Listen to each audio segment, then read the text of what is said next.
ဘာဖြစ်လို့ဒီထဲမှာစိန်ရွှေရတနာတွေထည့်ပြီးတော့ထပနာရာလဲထပနာရာဆိုတာထိသွင်းထားဘာလို့ထပနာရာလဲလို့မေးလို့ရှိရင်ဖြေတတ်ဖို့လိုအပ်တယ်ပေါ့မေးလာလိုက်မယ်ကိုယ့်အကိုလည်းပဲဘာအထိပ္ပယ်ရှိတယ်လဲအေးဖះကိုလှူတာပဲဆိုတဲ့အထိပ္ပယ်အပြင်ဘာအထိပ္ပယ်ရှိတယ်လဲနော်ဖះကိုလှူတာဒီပြန်နဲ့လည်းလှူလို့ရဘာအကျိုးရှိကိုယ့်ရဲ့ယရနာတွေတန်ဖိုးရှိတဲ့ယရနာတွေကိုမြုပ်ပစ်လိုက်တာဘာအကျိုးရှိဒီလိုမေးစရာကြီးဖြစ်လာဒီရွယ်ချက်အစစ်ကိုနားလဲသဘောပေါက်ဖို့လိုအပ်တယ်ပေါ့အဲ့ထဲမှာဌာပနာပစ္စည်းယရနာတွေထက်သွင်းတယ်ဆိုတာဘုရားဘာသာဝင်နေအနေနဲ့တစ်ဖက်ကမေးလာလို့ရှိရင်ဖြေစရာကဘာလို့ဆိုမြတ်စွာဘုရားရဲ့တတ်တော်မွေတော်တွေကိုစုပြီးတော့စေတီတော်ရှိသမျှကနေပြီးတော့ရှင်မကတ္တဝတို့ကအဇာတတမင်းနဲ့တိုင်ပင်ပြီးတော့ဓာတုနိဌာနဆိုတာဓာတ်တော်တွေအကုန်လုံးစုပြီးတော့ထားအဲ့ဓာတ်တော်တွေစုပြီးတော့ထားတဲ့အထဲမှာတန်ဖိုးကြီးမားလာတဲ့ပရမညာတုံးကိုထည့်တာပူဇော်ထည့်ထားပြီးတော့စာတန်းကဘာရေးထားလို့ဆိုလို့ရှိရင်နောင်ခါကာလမှာတဲ့ဒီစေတိယနိဌာနဓာတုနိဌာနအဆောင်အဦးယိုယွင်းပျက်စီးခဲ့လို့ရှိရင်ဆင်းရဲနွမ်းပါတဲ့ပုဂ္ဂိုလ်တွေဘယင်တွေဟောဒီ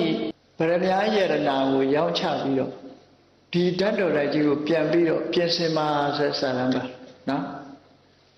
အဲ့ဒါဟာယရနာပစ္စည်းထက်သွင်းခြင်းရဲ့အဓိပ္ပာယ်တစ်ခုပဲကြီးညိုလို့ထည့်တာကတစ်ခုနော်ကြီးညိုတဲ့အပြင်ဘာထည့်ထားတော့အေးနောက်တစ်ချိန်ကျတော့သင်္ခါရသဘောတရားအရာစေတီဆိုတာယိုရင်းပြပြသွားမှရှိတယ်အဲ့ဒီယိုရင်းသွားတဲ့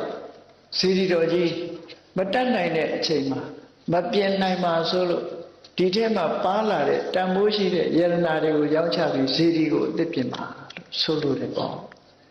အဲ့ဒီအဓိပ္ပာယ်နဲ့ထည့်လာရနေခုတော့ပူဇော်တယ်ဆိုတာလောက်လေးနဲ့ဒီမဲ့ထည့်ကြတာတွေများလာတယ်ပေါ့ဌာပနာခြင်းရဲ့ရည်ရွယ်ချက်ကအဲ့ဒီရည်ရွယ်ချက်ကအစစ်မှန်ဖြစ်လာတယ်အစစ်မှန်ရည်ရွယ်ချက်ဆိုတာပြောင်းသွားတယ်လေကြည့်လေလူတွေကကုသိုလ်ကောင်းမှုတစ်ခုလုပ်တဲ့အခါကျတော့ဆိုင်းဖို့ရေးလေးရှိကြဘယ်မျိုးဘယ်ရွာဘသူဘယ်ဝါကောင်းမှုဆိုတာလေးရေးလေးရှိတယ်ဟော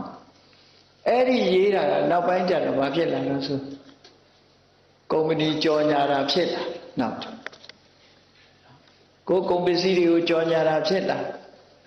ဘုန်းကြီးကျောင်းတိုင်းတွေမှာလူမြင်လာတဲ့နေရာတွေမှာကြော်ညာမှုတွေဖြစ်လာတကယ်ကတော့ကောင်းမှုတတ်တယ်ဆိုတာဘာလဲရှင်းတော့ကကောင်းမှုဆိုင်မှုတွေအောက်မှာ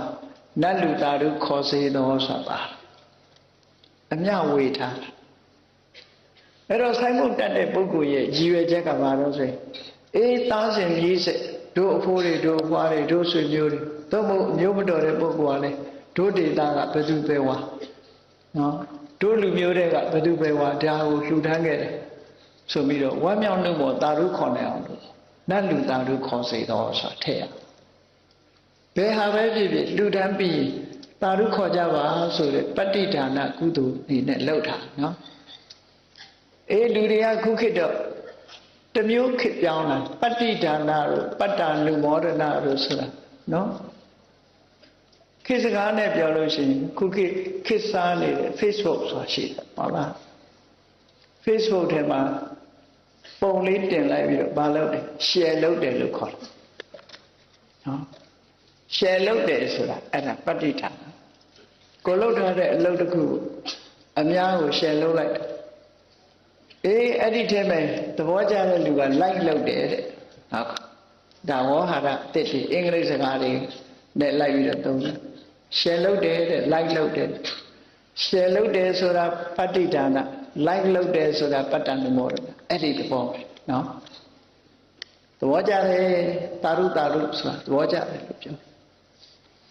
ဘယ်အရာပဲဖြစ်ဖြစ်အမတ်တမဲ့မလုံးအမတ်တရဖြစ်အောင်ကြိုးစားအဓိပ္ပာယ်ရှိသိဖို့လိုအပ်တယ်ပေါ့အဓိပ္ပာယ်မသိဘဲနဲ့လုံနေတာဟာတကယ်ကိုဘာပြောလဲနမောနမဲ့နိုင်လွန်းနေပေါ့ကိုလုံနေတာတောင်ကိုအဓိပ္ပာယ်မသိဘူးဆိုလို့ရှိရင်နမောနမဲ့နိုင်လွန်းအကြည့်တယ်ပေါ့ဒါကြောင့်မို့လို့ဌာပနာပစ္စည်းဘာကြောင့်ထဲတယ်သိရနော်ကုသိုလ်ကောင်းမှုဘာကြောင့်ကုသိုလ်ရှင်ဆိုင်မှုတတ်တယ်အဓိပ္ပာယ်သိရအဓိပ္ပာယ်ရှိရ အေးအိဗယ်မသိတဲ့ဘာသာကြားတွေကလှုပ်လို့မေးတဲ့မြန်တဲ့အခါမှာလည်းဖြေဆိုနိုင်ရဓာတုကဒီအိဗယ်နဲ့လှုပ်ထားဆိုတာအမှန်တမ်းမြန်မာလူမျိုးတွေရဲ့ဆောင်ရွက်ချက်တွေအိဗယ်ရှိတဲ့ဆောင်ရွက်ချက်ပဲဖြစ်